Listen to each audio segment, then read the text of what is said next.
Hi there, you chicken nuggets. It's me, Carl.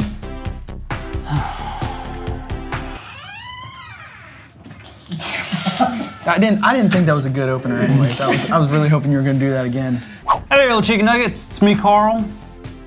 And guess what time it is? Another spicy video. Just to let y'all know, I cannot stand these videos. I live in fear almost every day. Last night I did not sleep because I knew I was gonna be in pain. So joining us today is this man. What is your name? What's up? My name is Kyle Gray, and I get to work at the Word of Life Florida Youth Camp down in Hudson, Florida. As you can see, Kyle's wearing our new Cool Carl shirt. It's my face with a mask on it. It says, best smile class of 2020. Ha, it's a joke, because seniors didn't graduate. It's sad. And you don't have the best smile, I get it. And that, I have kind of crooked teeth. And I'm very self-conscious of them. Also joining us is Paco. That's just Paco, my best friend, through and through. That's how this stuff goes, right? Through and through. That's what they say. Ooh. So what we're doing today is called pizza roll roulette. Nailed it. So basically, we have 30 pizza rolls. 10 of them are filled with the end, which is a very spicy spice sauce, hot sauce. And what's the degrees? it doesn't. 6,000. 6 million. 6 million. 6 million. 6 million. Nice. 6 million. Ooh, that's right. Also, that's side right. note, Andy used his whole bottle. Oof. And there's only 10 of them containing this much for scale. I'm scared. Do you all grab one at the same time and eat at the same time? Everyone goes around and picks one and then we're all at the same time? I'm so scared. Let's do that. Side note, I've never been a fan of spicy. I'm saying that right. Span of feisty foods. I've never been a fan I've of never spicy span of food. feisty foods in my life. All right, we're just gonna grab one, Like a grown man. Let's go. and there's, I guess there's 10 rounds because we each have to eat 10. This is stupid. All right, ready? Dang, that's what I was gonna choose. I'm going with this one. I'm so scared. Cheers. Here's another night spent on the can. Amen. 3, 2, 1. Oh man! Oh my gosh. Well, I knew instantly it was hot. It was squat all over my leg. It's all my leg. It's burning my leg. It only hurts when I breathe.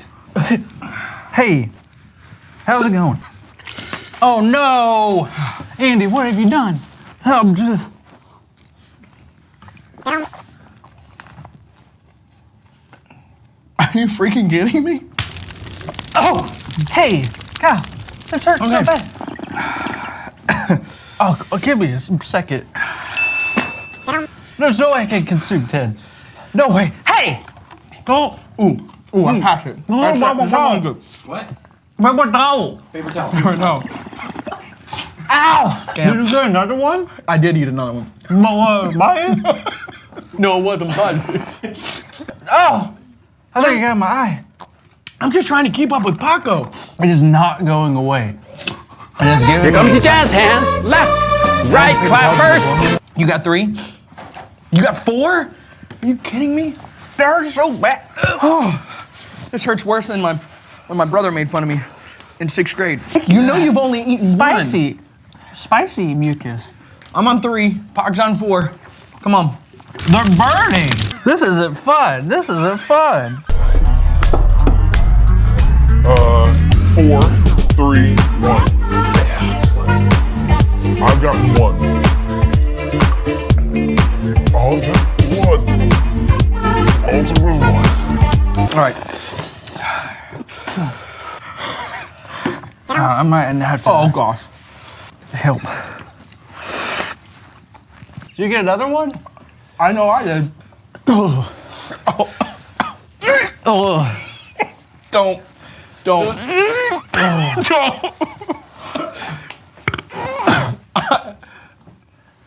Hey. No, don't do that. Someone called me out for being a diva once. Like, oh, Carl, he can't eat no spicy food. He's such a diva. Shut up. I'm telling you. I don't like spicy food. And I have to do these videos to entertain you. Are you doing this video to make up for what they said? I don't know anymore. I don't know. The person who called me a diva, number one, that was not nice. Number two, I'm the one that has legit acid reflux. And so every time I do these challenges, I put my life on the line. Don't call me a diva. Is 911 on speed dial? You want to cry on my shoulder? A little. Oh my goodness. How many have you had? 4. Who's had 5? How many were spicy? 2? 3. Trembling.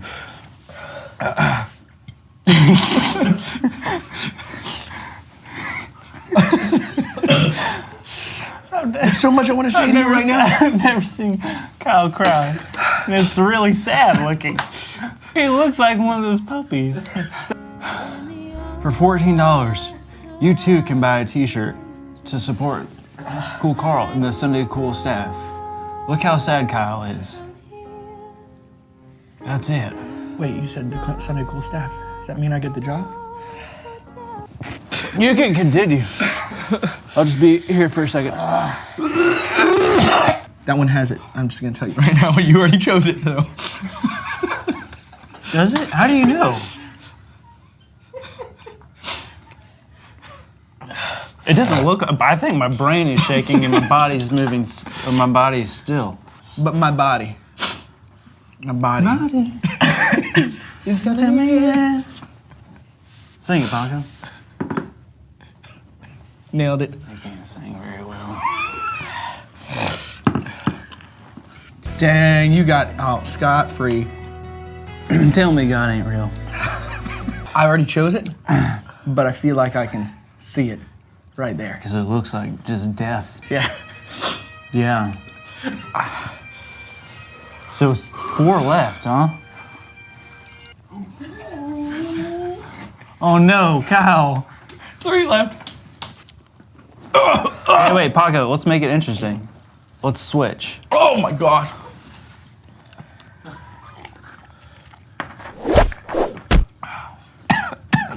What did he just do? Do you know something I do not? He just Houdini'd you. Dang.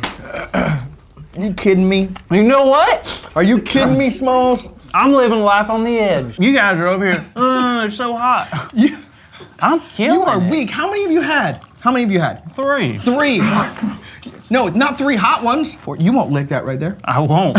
I've had 3. How many of you had? 4, 5? I've had 5. You've had 6? Chances you just grab 3 and throw them all in your mouth just to catch up. Come on, 3. I'll 3 choose ones. my 3. 3 ones. 1. 3 That ones. has it. I can feel it. 3 ones. 2. 3. 3 ones. Not 3 at once. Come on. I'm gonna throw Come on, you up. got it. I've been so lucky. I've been so lucky. It has to end at some point. I've been so lucky. Dad, are you kidding me? Yes! Come on, please have it. Please have it. Yo! Hey! Yes! Number 3. This one has it. Come on. Come on. Please have it. Please have it. Please have it. Please.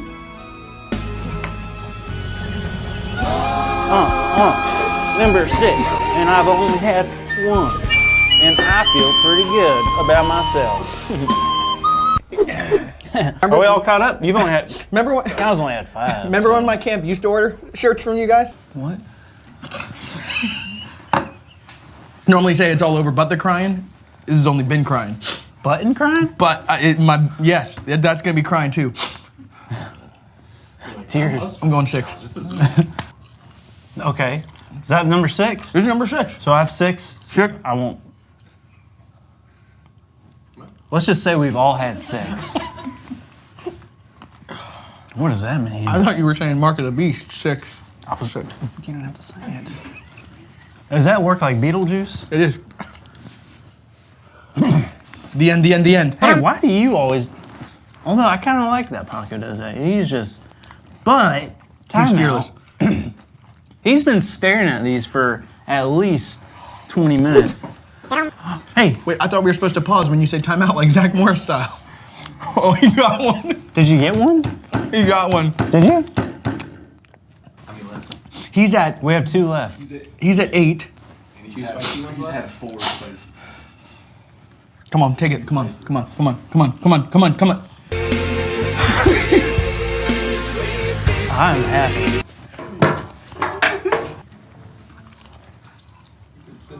It's good. It's good. It's good. Wait, oh, That's good. this is scaring me. Hold on. That was 8? I was 8. I'm at 7. Yes. How could this happen to me? I made my mistakes. Got no. I was doing so good. Tell me there's not a God! Even gone on to your other milk? Hey! Oh, shoot. I just wiped my eye.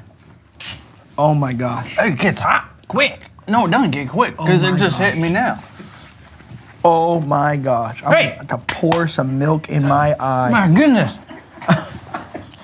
Oh crap. Oh my god. Oh no. Oh my gosh. I just sprayed that. Oh, I just went through all of this. Oh! Look how many tears are coming out of my eyes. Okay. So how many spices do we have left? 1. 1 more? Yeah. Say. Hey. Hey. Okay. Come on. Come on. Spit it out. Stop. Did you get it?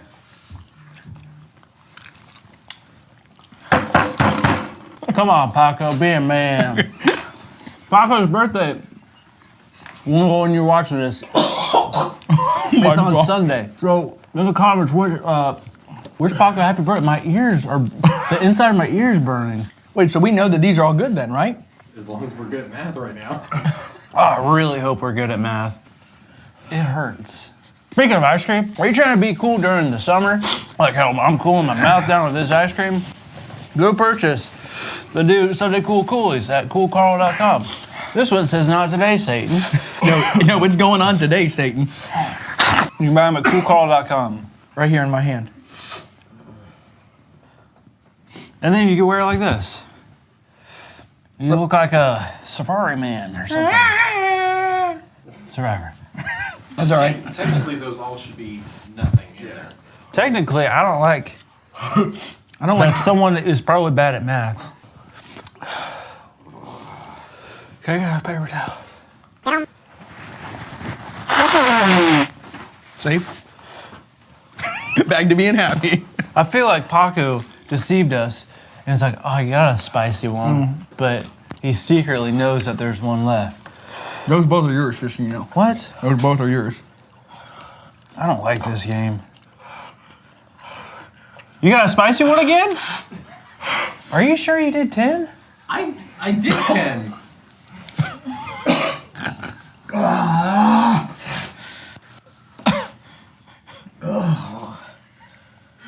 So Paco's, he's gotten a lot. 6. 7, 8. How many have you had? I had 3. I've had 2 for sure. That is the scariest thing I've ever done in my life. Drink your neck!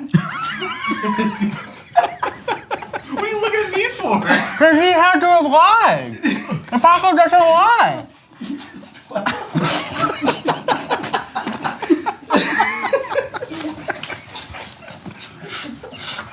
Someone's lying.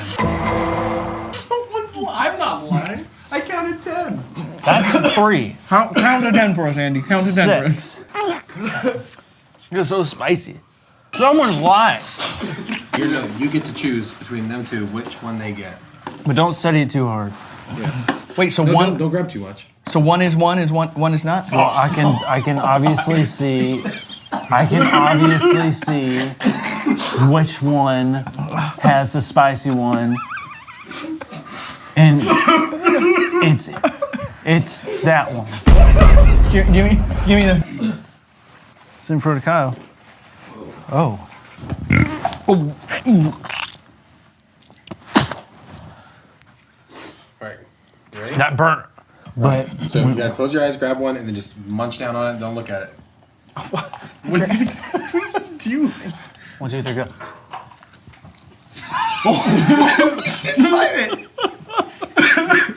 Look at that. What are you thinking? A small child were to eat this, they would probably die. You said the last one needs to be loaded with it. Stupid. I hate this. Stupid. That last one wasn't as bad as I thought it was gonna be. It has a very distinct taste. Well, thanks for having me on today. I'm glad. It's fun. Guys, Kyle is a dear friend of Sunday Cool, and he works for one of the coolest camps in the world. I do. We're alive, It's true. and they're open this suburb. We are. There's a lot of camps that are closed this suburb We got 8 weeks because of the pandemic. And guess what? We're alive. The border's open. open. Tell them where to go. I mean, not like directions, like the. Tell them a website or something.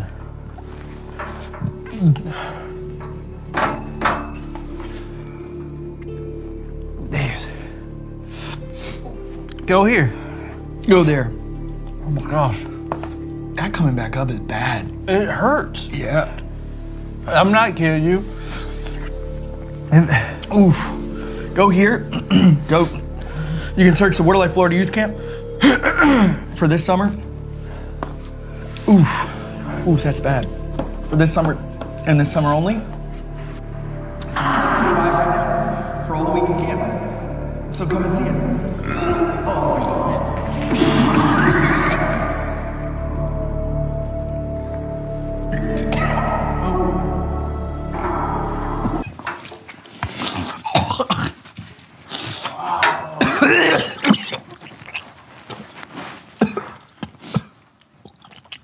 Thanks for watching. Make sure to like and subscribe.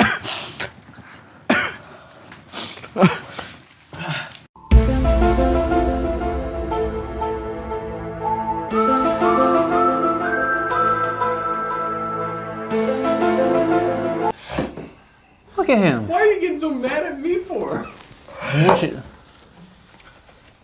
What are you doing? No, it's a milkshake.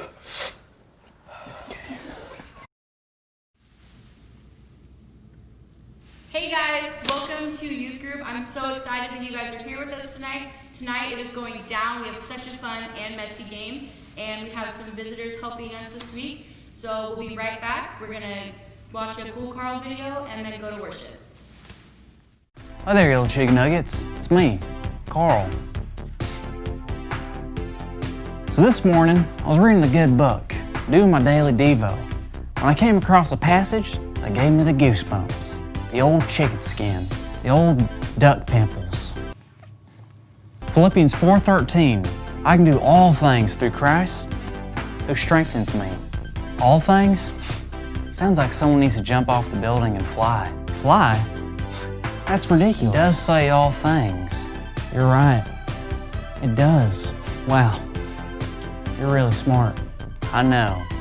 Because I'm you. I guess you are. Thanks, Carl. No. Thank you, Carl. So here I am, on top of the roof, getting ready to fly. Because I know I can do all things through Christ. Carl! Oh, hey, Andy. What are you doing, man? I'm gonna fly. What? I'm gonna fly. The Bible says I can do all things. So I'm gonna fly. Where did you hear that? Philippians 4:13 says I can do all things through Christ. Dude, Carl, no, that's not what that means, man. What do you mean? Like I've taken it out of context? Yes, absolutely. You see, Paul wrote Philippians 4:13 while he was in prison. If you read the surrounding verses in Philippians 4:13, you're gonna see that Paul was trying just to send us one message, and that's that God is with us. God is with us in the darkest of times. So you're telling me if I put Philippians 4:13 on my face, it won't help me win a football game? No, it won't. Well, what about if I want to bench press 300 pounds? Christ won't give me the strength? Come on, man. That's not what that means. What? What? Huh? What? Well, what'd you say? That was, I was correcting you. Like, that's not what that means. I'm talking about bench pressing. Okay, no, we're getting off track. Carl, Philippians 4:13 isn't there so that we can accomplish our dreams and win football games. It's simply there to remind us that when we're struggling every day and we have no hope, it reminds us that Jesus will always give us strength to push us through even the hardest of times. Wow, I never thought about it that way before. I'm coming down. I guess context is super important.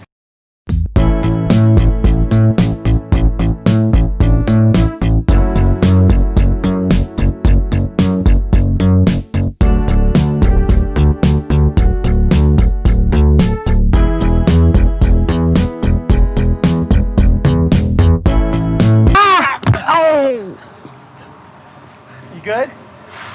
Yeah, I'm good.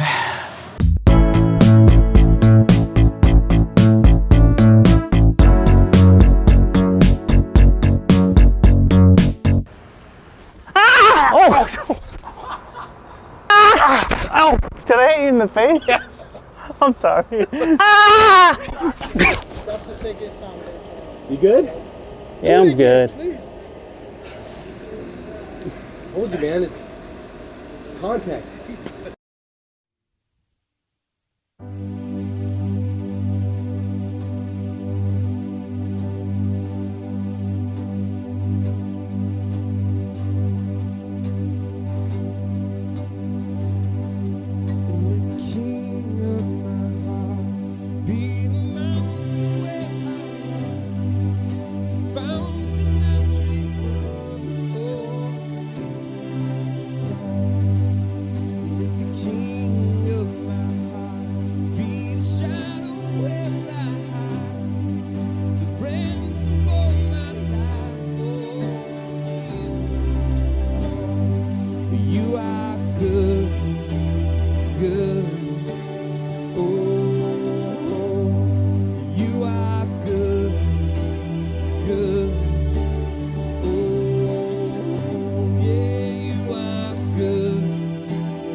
gonna let, you're never gonna let me down. You're never gonna let, you're never gonna let me down. You're never gonna let, you're never gonna let me down. 'Cause you are good, good. Oh, yeah, you are good, good. Oh, yeah, you are good, good. You're so, so good. You are good, good. Oh, you're so good. You're never gonna let, you're never gonna let me down. You're never gonna let, you're never gonna let me down. You're never gonna let, you're never gonna let me down. You're never gonna let, you're never gonna let me down. You are good, good.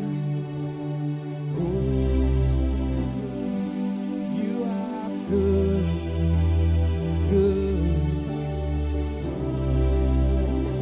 Yeah, you are good, good. Oh, yeah, you are good, good. Oh,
Hey guys, my name is Sarah. I'm one of your guys' interns, and I have 2 helpers. We have Hannah and Thomas.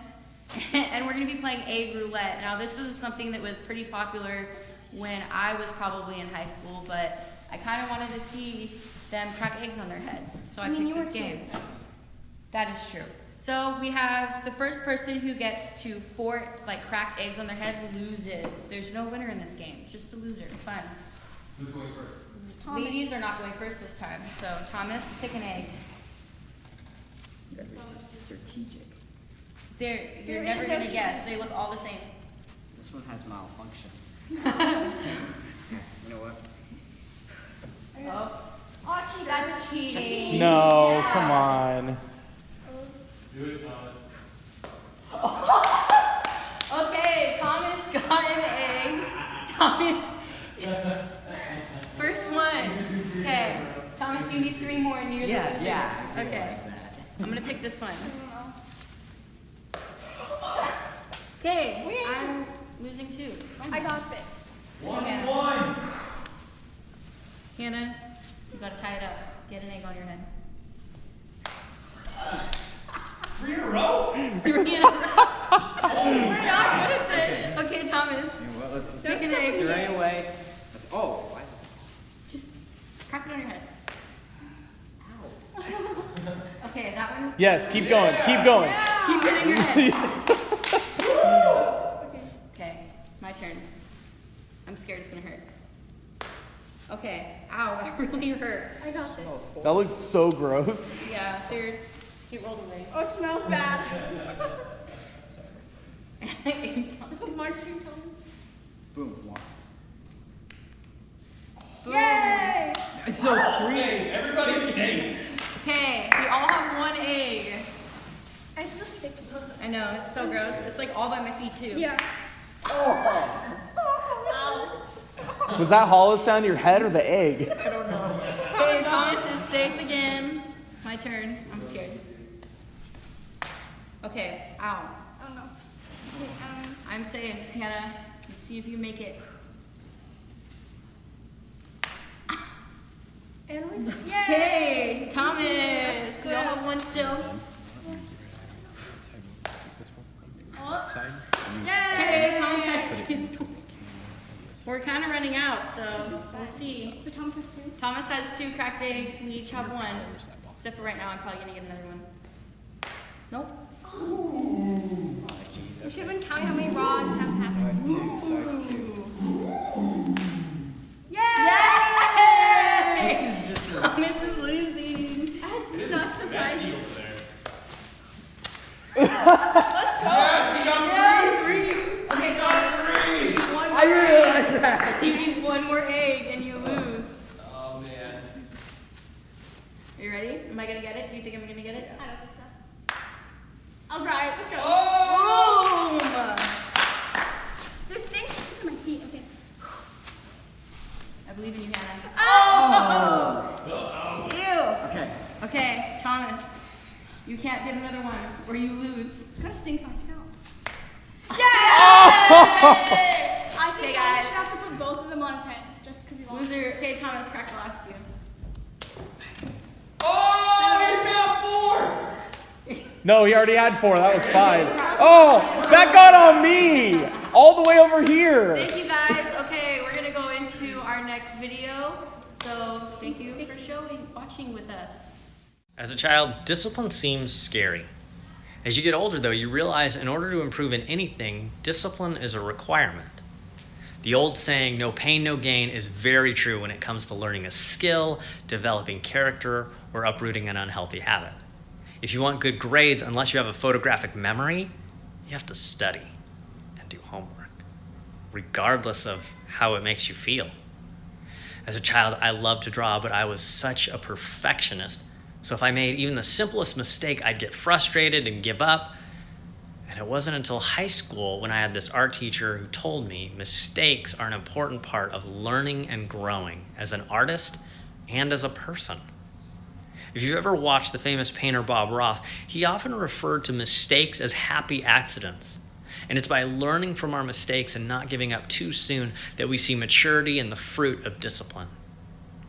Nobody really wants discipline. It's not usually something that makes it to the top of our prayer wish list. We often ask God to give us the results of discipline.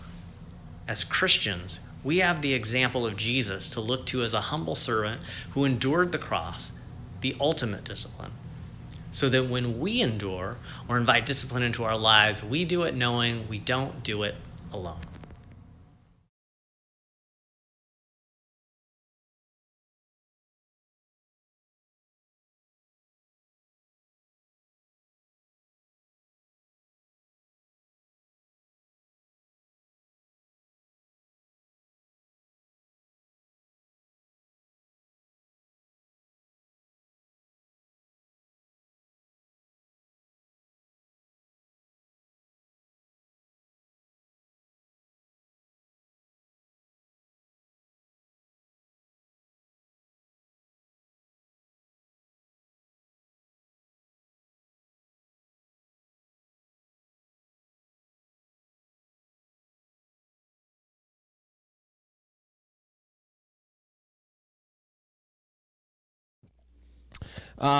Anyway, tonight we're going to keep talking about discipline. And last week we discussed discipline, and we talked through what it meant to live in discipline and understand that discipline isn't a bad thing. And tonight we're going to talk about how Jesus disciplined. No, Jesus was not a parent. We talked about last week how your parents discipline you and what that looks like, what that means. But Jesus had followers everywhere he went.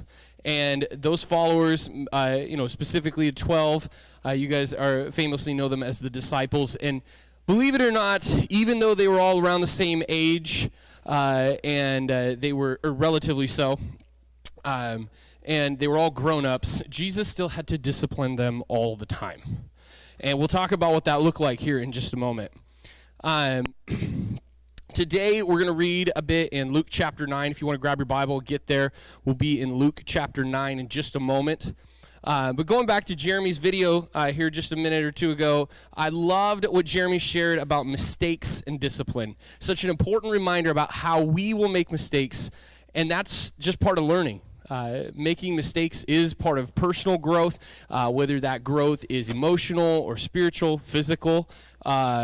We've all made mistakes and learned from them. For instance, I have one here on my hand. I'm going to show you guys. I'm going to flip this little thing around so I can show you. I have a mistake that I made. If you can see it right there next to my thumb. It's this little line. It's about an inch long. That was 5 stitches from when I was a little kid.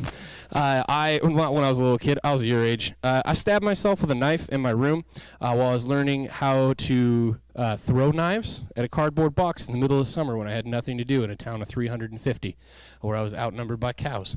And so I took to throwing knives in my room, and I went real quick with one of my knives. I went, tried to throw it and stick it in the box again, and I just went right across the fat meat in my hand, and I almost cut off the nerves to my thumb and lost the use of my thumb and missed it by 0.5 centimeter, my doctor said. So don't do that. That was a thing I learned from. That was a mistake. I have another one on my knee where I tried to ride down a hill without using the handlebars on my bike. Mistake, regret, I learned from that. I have one up here, I'll do this again, next to my eye. I think I cannot remember which eye it is. Is it yeah, it's this one. See this little line right here? That's not just aging. Okay, there's a little cut right there. And what that was from was I was racing my bike. I lived in Jefferson until I was like 8 years old, and I was coming up on the sidewalk. I clipped my buddy James's bike with my front tire into his back tire as we were racing, and it stopped my bike cold. I went flying off the front end over my friend's fence, and I landed on the ground with half of my face on the concrete of their driveway and another half of my face in the grass. So I learned an important lesson there from that mistake. I be honest, for the most part, I stopped racing bikes against kids named James. That was my lesson there. He was better than me, and so I just stopped racing him. But I learned about some things that I did not want to do anymore. I did not repeat those mistakes, or tried not to repeat those mistakes again. You guys can compare to that. You can think back on stuff in your life and certainly go, man, I don't want to do that again. Maybe you were like 2 years old and you put your hand on the oven, one of those hot surfaces, got a little burn on your fingers. We're like, oh, I'm never doing that again. Yeah, because that's how you talked when you were 2. But I'm sure that you look back in your life and you go, yeah, here's some scars, things I wish I had not done. In Luke 9, Jesus has to rebuke, or maybe a better word might be correct, the disciples a few times. You see that graphic up there. Rebuke basically means correct, or equals correct there. You see on the graphic. He doesn't want to, but he has to. So let's look at a very famous passage down in verses 46 through 48 of chapter 9. I'm going to read this to you right now. It says, an argument arose among them as to which of them was the greatest. Now Jesus, of course, is talking to the disciples in a room together at this point in the chapter, and so the disciples are the ones stating that. They're trying to figure out who the greatest is. But Jesus, knowing the reasoning of their hearts, took a child and put him by his side and said to them, whoever receives this child in my name receives me, and whoever receives me receives him who sent me, that being God. For he who is least among you is the one who is great. So he makes a very profound statement. There's a very it's a huge passage in the Bible. It's something that gets quoted a lot because it's talking about servanthood and humility, acceptance of others. So there's a lot in there that you can take from this passage. But we're gonna talk about the servanthood and the humility aspect a little bit tonight. But let's talk first about how dumb of an argument that is. Okay, they are literally arguing about who is the GOAT disciple. You got the other graphic up in front of you. You've never heard that term, and I don't know how you've lived this long and not. GOAT means greatest of all time. We like to use that especially as a sports descriptor. Like when Tom Brady won his last Super Bowl, everybody started saying he is the GOAT. He is the greatest quarterback of all time. You can start arguing about that at home right now. Go for it. You're wrong if you're disagreeing with that, because Tom Brady is the greatest quarterback of all time. It's not really a debate. I don't like him at all either. I just know greatness when I watch it with my eyes. So anyway, they're sitting there in front of Jesus, the Son of God, who they understand is the Son of God, and they're arguing about who the greatest follower of Jesus is. So let's put that in a little box there for a moment. Let's tuck that to the side and just point at it and go, that's a dumb discussion to have. It's a really dumb discussion. And they're doing it, not that they're just having it, but they're doing it right in front of him.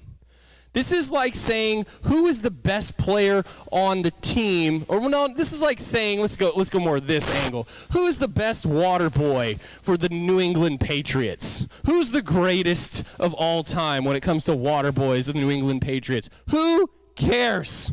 It doesn't matter. You are in the presence of greatness. Get over yourselves. It's water. You're literally putting water in front of people. There is no sense in that discussion at all. Jesus breaks this down for him. He drops this bomb later on in this chapter in verse 48. It says, "For he who is least among you all is the one who is great." Again, for he who is least among you all is the one who is great. He teaches them that their arrogance in trying to say that they are the best is exactly the thing that is making them the worst. Their arrogance, and they're looking into themselves to try and build themselves up. Oh, look at this. I serve Jesus better than you do. I do these things better than you do, is the thing that is making them worse. You ever thought this about people who get real arrogant? You listen to them like, look at all these accolades. Look at this amazing thing I did. Look at this amazing thing I did. I was watching, maybe a lot of you guys have watched recently, The Dance, the Michael Jordan docuseries. And one of the things about Michael is, he talked, obviously if you watch any part of it, you understand, he talked a lot of trash, okay? He did that to the people that he played against. But he did not do that most of the time. He did not do that in a huge way in front of cameras. Michael Jordan knew that he could not be that way all the time, and have people like him. He was very aware of his public profile, his public persona. And he wanted people to perceive him a certain way. You know, he was getting Wheaties money. He was getting that Nike money. I mean, that dude has glass buildings for days out in Beaverton in Nike Town, okay? He wanted everybody to look at him and see the greatest. And I think he was very aware that he was the greatest as he was doing it. He didn't need to tell all of us that he was the greatest. We were watching it. And that was something that like really hit me, that struck me as I watched that. But when Jesus talks to the disciples, he's wanting them to understand that anybody that thinks they're great is not. That anybody who is trying to build themselves up and make themselves more than that, than the task that they're doing, or more than the person that's next to them, is not great. Because that is the exact opposite of the heart of God. The heart of God is asking for your service, asking for relationship with you.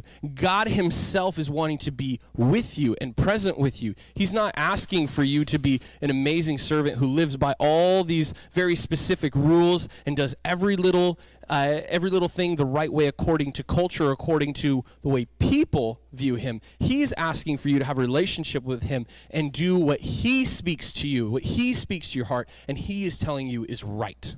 That is what God is about. God is not interested in you being an amazing athlete, the greatest singer, a photographer, a sharpshooter, a mechanic, or a cook. He is interested in your willingness to be faithful and to serve him. That is what God is looking for. And that is what he is deeply, deeply passionate about.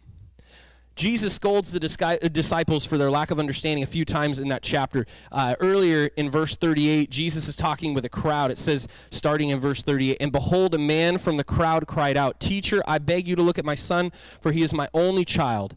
And behold, a spirit seizes him.'" He's talking about a demon. "And he suddenly cries out. It convulses him so that the child foams at the mouth and shatters him and will hardly leave him. And I begged your disciples to cast it out, but they could not. Jesus answered, 'O faithless and twisted generation.'" Now he's speaking to everyone there and his disciples. "How long am I to be with you and bear with you? Bring your son here," he says to the man.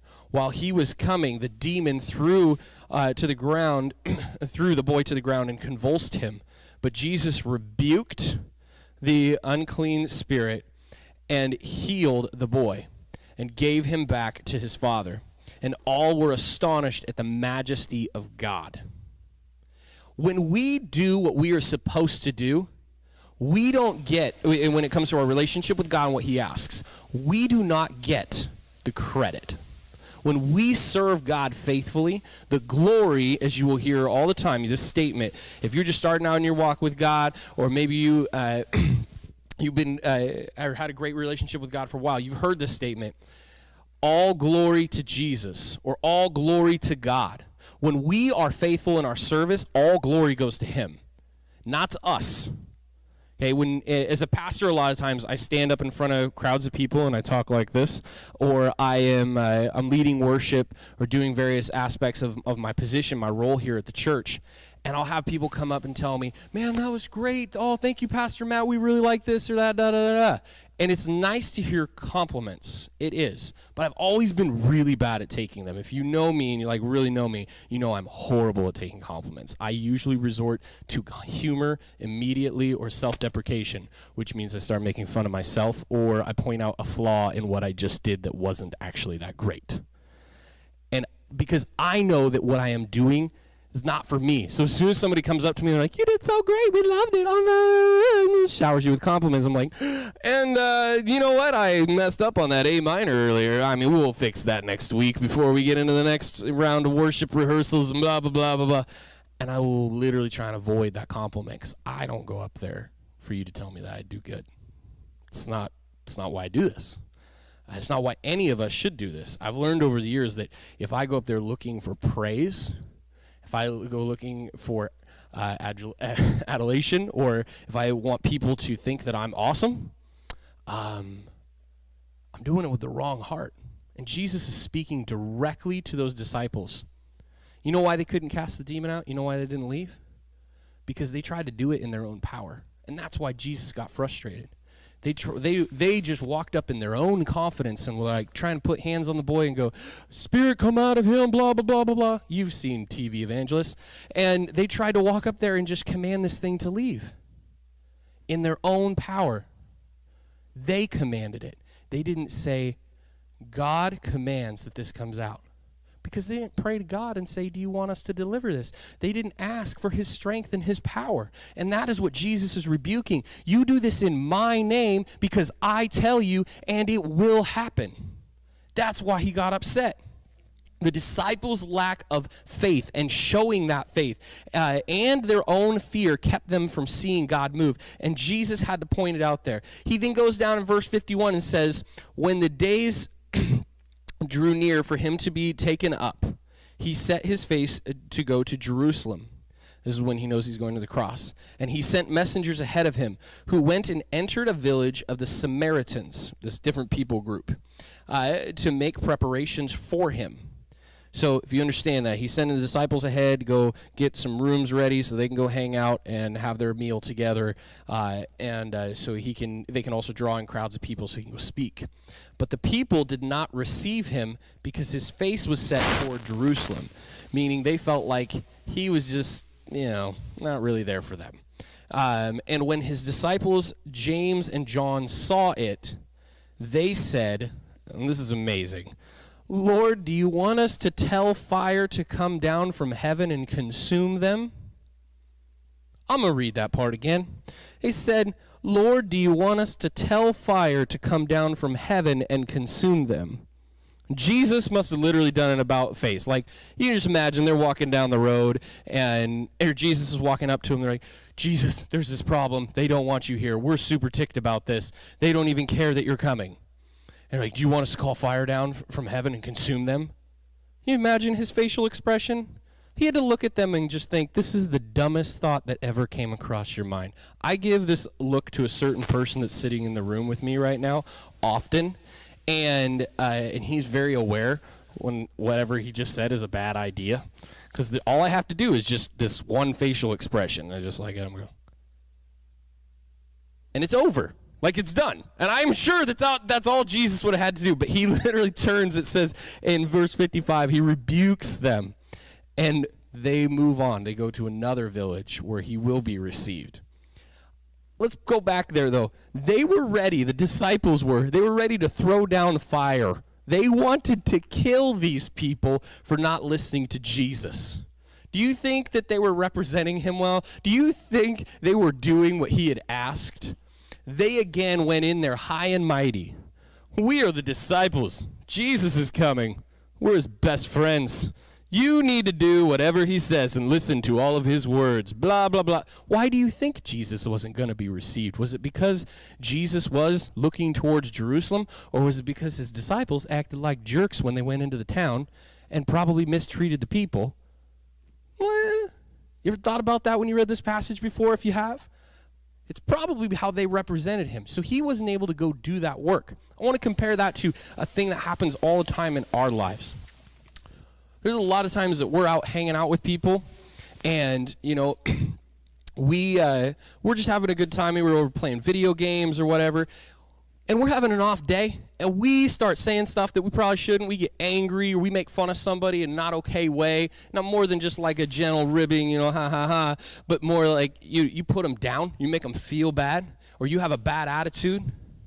And then a day or two later, you hear this message from your youth pastor, or your parents are like, "Hey, you should bring your friend to church." Youth pastor says you should bring your friend to church. You go and ask, and they say no, and you wonder why. You ever thought about that? When I ask my friends, they won't come. Why wouldn't they come to church? Is it maybe because the way you're modeling Jesus? Why would those people want Jesus to come when the people who represented him were jerks? Why would your friends want to come to church when you're a jerk? You're not nice.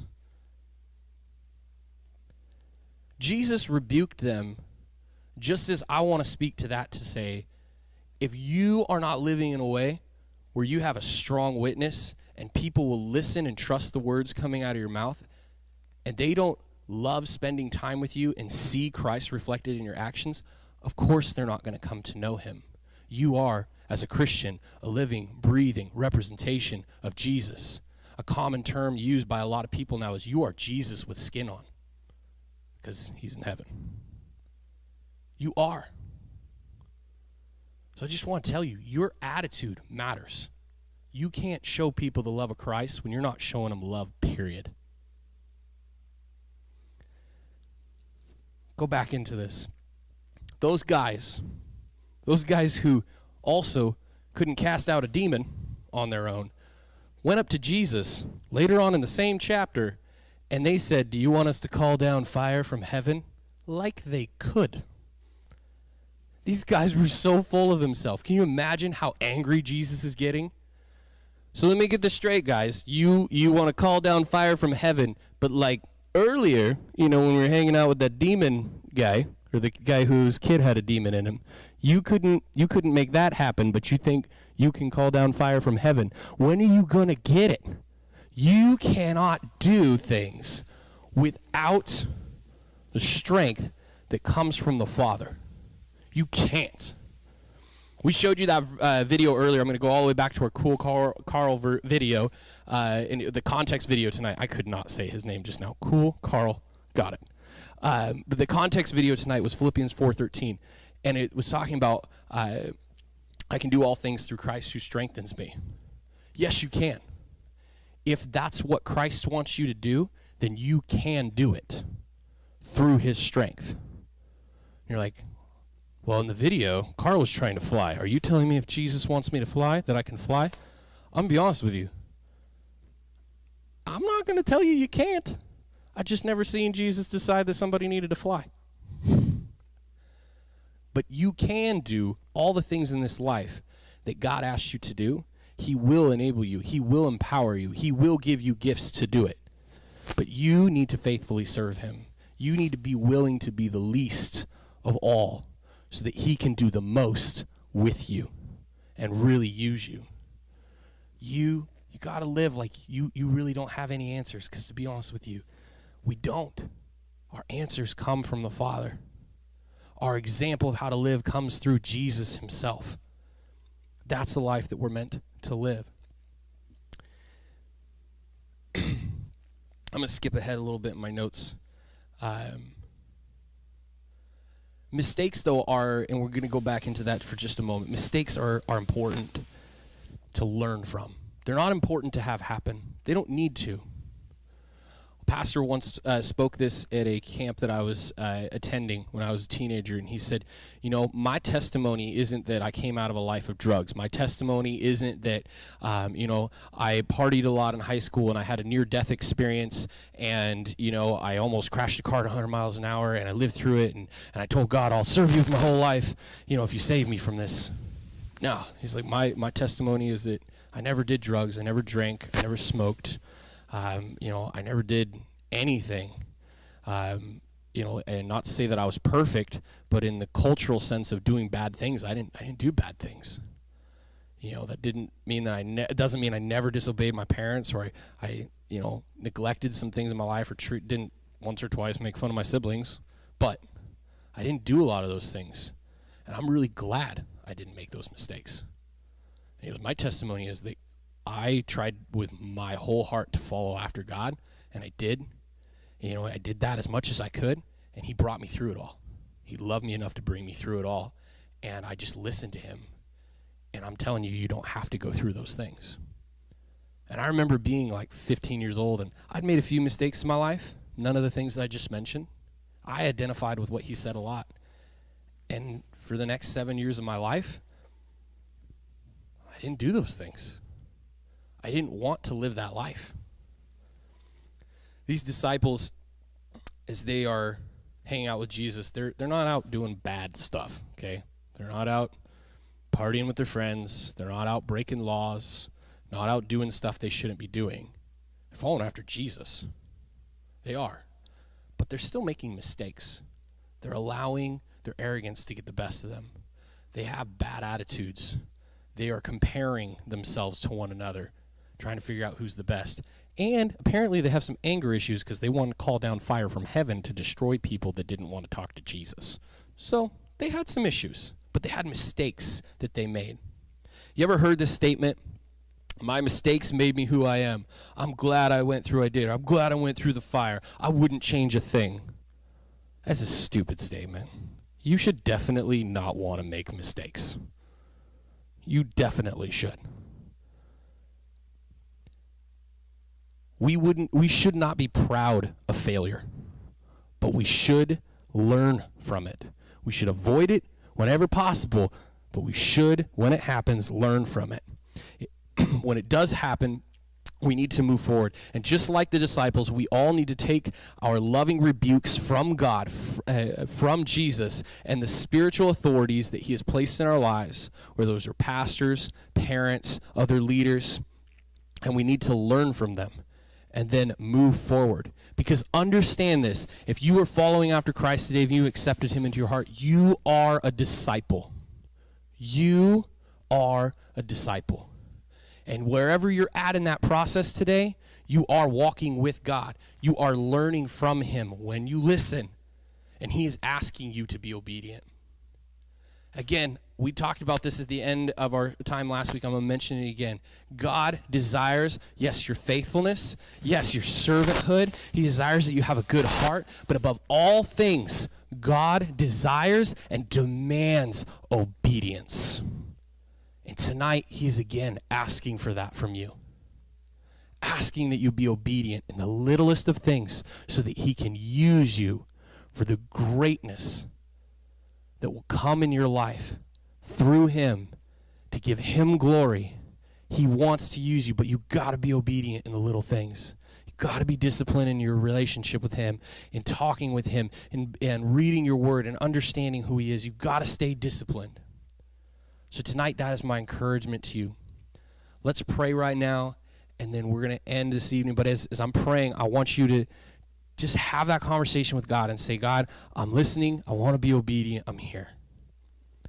God, I just thank you so much for the examples that you lay out here in Luke 9 of how we're supposed to live, what you're calling us to do. And God, I thank you for the rebukes, for the correction that happens. I thank you that you don't allow us to make mistakes and just laugh them off, but you lovingly correct us. You put people in our lives who will do that, who will hold us accountable. And God, tonight, maybe through this whole thing with COVID and all this extra time at home and being alone, if we were being really honest, we haven't always been the best about being disciplined in our day-to-day life, and we've been thrown off of our routine and all that. But God, I know that tonight, each of these students is sitting there and they're thinking about those things that they have been failing in, those mistakes that they have made. And God, I know that you are wanting to move on their hearts. And a student right now, if you would just ask for forgiveness and say, God, please forgive me. I know I've made mistakes. And I want to learn from them. I don't want them to own me. I don't want to get a big head about things that I'm good at. I don't want that to destroy relationships. I want to be an example of who you are to the people in my life. I want them to come to know you. So ask for forgiveness. Pray that prayer right now. God, we know that you are faithful to forgive and that you love us, that you will be present with us through all things, through our failures and our successes. But God, most importantly, remind us that in all things, we are doing them with your strength or a lack thereof. God, help us to move forward in your strength, that we will be as successful as you desire that we be. And we won't look at success through the eyes of people, but we will see ourselves successful, God, through you. We'll see what you see, Lord God. God, I pray that we are willing servants, that we are faithful, and that we are obedient to what you're asking. God, we just thank you and we praise you tonight. We love you for just showing up and loving on us. In your name we pray. Amen. All right, we're going to transition to the end of our evening. Love you guys. And man, it's getting hot out there. I hope you're going to have a great weekend. And so yeah, go out and enjoy a couple days of sunshine because the rain's coming back on Saturday. So anyway, much love, everybody, and we'll talk to you soon.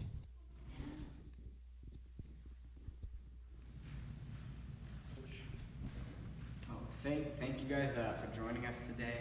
I would encourage you guys to reflect on the message tonight, and don't forget to interact with us on Instagram. So good night, neighborhood. See you next week. Stay right there. Who's talking to me? Where's the video? Is it okay?